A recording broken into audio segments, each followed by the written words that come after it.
Donc la deuxième petit chapitre, Artec Space Spider, Geomagic Control X, c'est un scanner dit à main. Vous avez 3 scanners chez Artec qui sont dits à main. En termes de précision, on va être à 5 centièmes, 0,05 mm. Tous les scanners Artec sont sensibles, c'est-à-dire que vous n'avez pas besoin de mettre des pastilles dessus.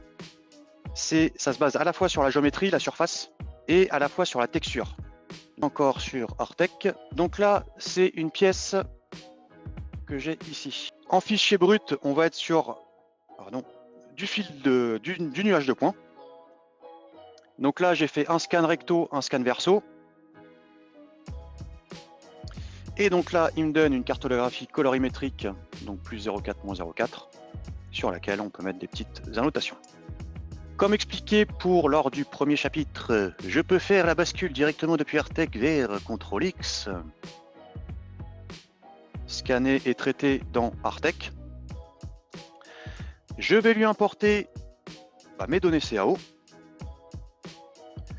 Et donc là, il vous donne aussi, mais de façon beaucoup plus fine et avec des paramétrages beaucoup plus poussés, une cartographie avec une plage maximale. On retrouve un petit peu ce diagramme, alors je suis un peu devant.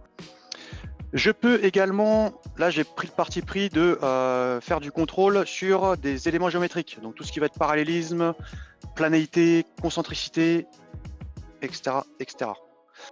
Donc dans la génération de rapports, alors en fait là je peux tout retirer et je peux sélectionner uniquement ce qui m'intéresse que je viens de créer dans mon projet. Et donc là, il me crée mon rapport avec les données que je lui ai demandé de me générer. Donc données d'entrée, données mesurées, l'alignement qui a été réalisé, la comparaison 3D, cartographie colorimétrique 3D,